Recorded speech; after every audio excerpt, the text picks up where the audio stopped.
ഇന്ന് ഞാൻ ഉണ്ടാക്കിയിരിക്കുന്നത് ഓണം സ്പെഷ്യൽ അവിയലാണ്. നമുക്ക് ഓണത്തിന് ഒഴിച്ചുകൂടാൻ വയ്യാത്ത ഒരെണ്ണമാണ് നമ്മുടെ സദ്യയിൽ അവിയലെന്ന് പറയുന്നത്. അപ്പം ഇന്നത്തെ ഈ ഒരു അവിയലിൻ്റെ റെസിപ്പി ഞങ്ങൾ ഉണ്ടാക്കുന്നത്, അതായത് ഞങ്ങൾ തെക്കൻ കേരളത്തിലുള്ള അതായത് പത്തനംതിട്ടക്കാർ എങ്ങനെയാണ് അവിയൽ ഉണ്ടാക്കുന്നതെന്നാണ് ഇന്നത്തെ എൻ്റെ റെസിപ്പി. അപ്പം നമുക്ക് ഈ ഒരു അവിയൽ എങ്ങനെയാണ് ഉണ്ടാക്കുന്നതെന്ന് നോക്കിയിട്ട് വരാം. ഓണം സ്പെഷ്യൽ അവിയൽ ഉണ്ടാക്കാനായിട്ട് ഇതുപോൾക്ക് ഞാൻ കുറച്ച് കഷ്ണങ്ങളെല്ലാം ഇതുപോൾക്ക് വെച്ചിട്ടുണ്ട്. ആദ്യം തന്നെ ഒരു പടവലങ്ങ, ഇത്രയും നീളത്തിലൊരു പടവലങ്ങ എടുത്തിട്ടുണ്ട്. അതുപോലെ തന്നെ ഒരു മുരിങ്ങയ്ക്ക, അതുപോലെ തന്നെ ഒരു പച്ച നേന്ത്രക്കായ, പിന്നെ കുറച്ച് ചേന എടുത്ത് വെച്ചിട്ടുണ്ട്, ഒരു ബ്രിഞ്ചാൾ എടുത്ത് വെച്ചിട്ടുണ്ട്, പിന്നെ കുറച്ച് ചക്കക്കുരു എടുത്ത് വെച്ചിട്ടുണ്ട്, പിന്നെ 2 ക്യാരറ്റ്. ഇതിന് നിങ്ങൾ എന്തുവാ പറയുന്നത് എനിക്കറിയത്തില്ല, തടിയങ്കായ എന്നൊക്കെയാണ് നമ്മുടെ അവിടെ പറയുന്നത്, വൈറ്റ് പംകിൻ അതാണിത്. പിന്നെ അതുപോലെ തന്നെ കുറച്ച് നമ്മുടെ അമരപ്പയറും എടുത്ത് വെച്ചിട്ടുണ്ട്, അമരയ്ക്ക. അപ്പോൾ ഇത് ഇത്രയും ഒന്ന് ക്ലീൻ ചെയ്തെടുത്തിട്ട് ഞാൻ വരാം. പച്ചക്കറി എല്ലാം തൊലിയെല്ലാം ചെത്തി അതുപോലെ ഒന്നാക്കി കഴുകി 5-6 വെള്ളത്തിൽ ഇങ്ങനെ കഴുകി റെഡിയാക്കി വെച്ചിട്ടുണ്ട്. ഇനി ഇതെല്ലാം നമുക്കൊന്ന് അരിഞ്ഞെടുക്കണം. ഞാൻ ഇന്ന് മൺചട്ടിയിലാണ് അവിയൽ വെക്കുന്നത്, അതുകൊണ്ട് തന്നെ നമുക്ക് ഇതിനകത്തോട്ട് തന്നെ എല്ലാം ഒന്ന് അരിഞ്ഞിടാം.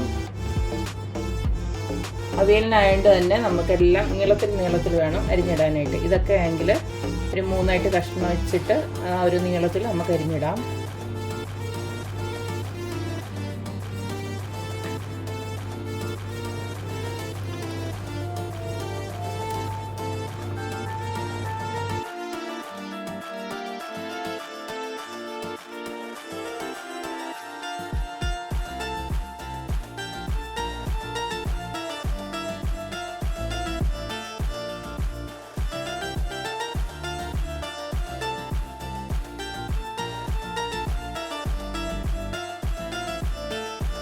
അവിയലിൻ്റെ കഷ്ണങ്ങളൊക്കെ ഇതുപോലെ ഞാൻ അരിഞ്ഞെടുത്തിട്ടുണ്ട്. കൂട്ടത്തിൽ ഒരു 3-4 പച്ചമുളക് ഞാൻ അരിഞ്ഞ് വെച്ചിട്ടുണ്ട്. അതുപോലെ തന്നെ കുറച്ച് കറിവേപ്പില ഇട്ട് കൊടുത്തിട്ടുണ്ട്. പിന്നെ ഞാൻ ഇതിനകത്ത് ഏറ്റവും ചെറുതായിട്ട് അരിഞ്ഞിരിക്കുന്നത് ചക്കക്കുരുവാണ്. അതിനും വേവ് എന്താണെന്ന് അറിയില്ല, അതുകൊണ്ടാണ് ഞാൻ ചക്കക്കുരു ഇത്രയും ചെറുതായിട്ട് അരിഞ്ഞു കൊടുത്തിരിക്കുന്നത്. ഇനി നമുക്കിതിലേക്ക് ഉപ്പൊന്ന് ഇട്ട് കൊടുക്കാം. 1/2 ടീസ്പൂൺ ഇട്ട് കൊടുക്കുകയാണ്, വേണമെങ്കിൽ നമുക്ക് പിന്നെ ഇട്ട് കൊടുക്കാം. അതുപോലെ തന്നെ ഇനി മഞ്ഞൾപ്പൊടിയാണ് ഇട്ട് കൊടുക്കുന്നത്, ഒരു 1/2 ടീസ്പൂൺ ഇട്ട് കൊടുക്കാം. ചിലർ ഈ അവിയലിനകത്ത് അത്ര മഞ്ഞൾപ്പൊടി ഇടത്തില്ല. ഞങ്ങളുടെ ഭാഗത്തൊക്കെ ഇച്ചിരി മഞ്ഞൾപ്പൊടി ഇടും. ഞങ്ങളുടെ അവിയലൊക്കെ ഇച്ചിരി മഞ്ഞ കളറായിരിക്കും, അതുകൊണ്ട് തന്നെ ഞാൻ അത്ര ഇട്ട് കൊടുത്തിട്ടുണ്ട്. ഇനി നമുക്ക് എരിവിന് ഞാൻ പച്ചമുളക് ഓൾറെഡി ഇട്ട് കൊടുത്തിട്ടുണ്ട്, എന്നാലും കുറച്ചൊരു മുളക് പൊടി ഒന്ന് ഇട്ട് കൊടുക്കുകയാണ്. 1/2 ടീസ്പൂൺ മതി. അത് കാശ്മീരി ചില്ലിയാണ് ഇട്ട് കൊടുത്തിരിക്കുന്നത്. ഇനി ഇതിലേക്ക് കുറച്ച് വെള്ളമോട് ഒഴിച്ചിട്ട് നമുക്കിതൊന്ന് വേവിക്കാനായിട്ട് വെക്കാം. വെള്ളം ഒഴിച്ച് കൊടുത്തതിന് ശേഷം നിങ്ങൾക്ക് ഒന്നെങ്കിൽ സ്പൂണോ അല്ലെങ്കിൽ ഇതുപോലത്തെ ഒന്ന് ആക്കി കൊടുത്തു കഴിഞ്ഞാൽ എല്ലായിടത്തും ഒന്ന് പിടിക്കും.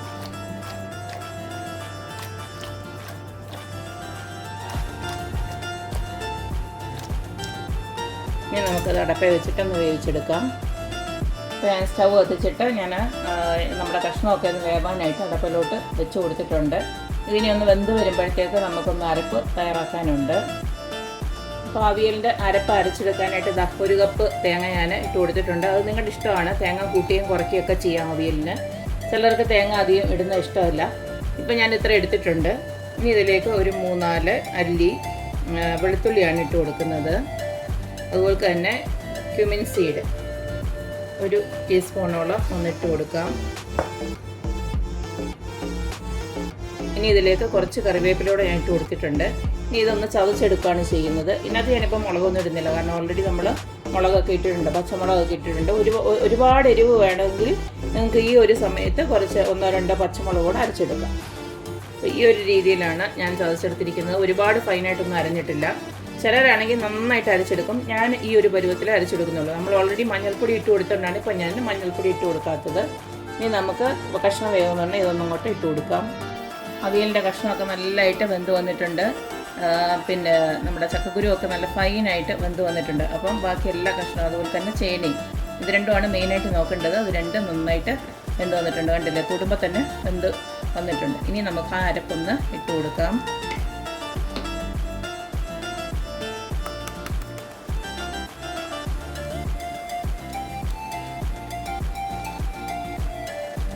ഇട്ട അരപ്പെല്ലാം കൂടെ ഇതുപോലൊന്ന് നമുക്ക് ഇളക്കി വെക്കാം. ഈ അരപ്പിനെ ഒന്ന് വെന്ത് കിട്ടണം.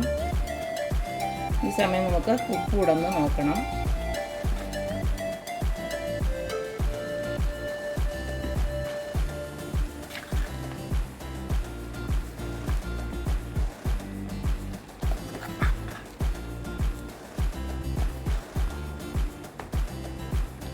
ഈ ഒരു രീതിയിൽ ഇങ്ങനെ ഇളക്കുന്നത് കഷ്ണമൊന്നും പൊടിഞ്ഞു പോകാതിരിക്കാൻ വേണ്ടിയിട്ടാണ്.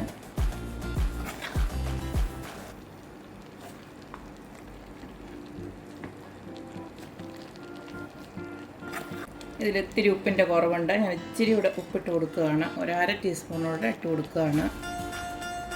അടുത്തത് നമുക്കിതിലേക്ക് കുറച്ചൊരു വെളിച്ചെണ്ണ ഒന്ന് ഒഴിച്ചു കൊടുക്കണം. 1 ടീസ്പൂൺ മതി. ഇതെല്ലാം കൂടെ ഒന്നുകൂടെ ഒന്ന് ഇളക്കിയതിന് ശേഷം ഒന്നും കൂടെ ഒന്ന് അടച്ചു വെക്കണം.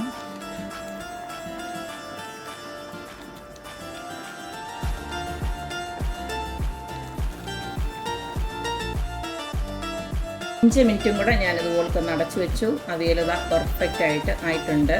ഈ ഒരു വെള്ളത്തിൽ ഇത്രയും ഒരു വെള്ളമായി മതി. ചിലരാണെങ്കിൽ തീരെ വെള്ളമാക്കത്തില്ല, ഇങ്ങനെ പരട്ടിയാണ് എടുക്കുന്നത്. അപ്പം ഞാൻ ഇത്തിരി ഒരു വെള്ളമാക്കിയിട്ടുണ്ട്. ഇത്രയും വെള്ളം മതി. അപ്പം അതൊക്കെ നമ്മുടെ ഇഷ്ടമാണ്. അപ്പം നമ്മൾ വെള്ളം ഒഴിക്കുമ്പോൾ ഒന്നെങ്കിൽ കൂട്ടിയോ കുറച്ചോ ഒക്കെ എന്താ വേണമെങ്കിലും ഒഴിച്ചു കൊടുക്കാൻ. ചിലതിനകത്ത് തൈര് ഒഴിക്കാറുണ്ട്. പറഞ്ഞ പോലെ തന്നെ ഈ ഒരു അവിയലുണ്ടല്ലോ, പല നാട്ടുകാരും പല രീതിയിലാണ് ഉണ്ടാക്കുന്നത്. അപ്പം ഞാൻ ഉണ്ടാക്കുന്ന രീതി ഒന്ന് കാണിച്ചതേ ഉള്ളൂ. അപ്പം എന്തായാലും ഓണത്തിന് ഇതുപോലൊക്കെ ഒന്ന് ഉണ്ടാക്കി നോക്കുക, അഭിപ്രായങ്ങൾ അറിയിക്കുക. നിങ്ങളെങ്ങനെയാണ് ഉണ്ടാക്കുന്നതെന്നുള്ളത് കൂടെ കമൻറ്റിൽ എഴുതുക. അപ്പോൾ എപ്പോഴും പറയുന്ന പോലെ തന്നെ എൻ്റെ റെസിപ്പീസ് ഇഷ്ടമുള്ള എല്ലാവരും please like, share and subscribe. അപ്പോൾ ഇനി ഒരു അടിപൊളി വീഡിയോ ആയിട്ട് വരുന്നവരേക്കും ബൈ.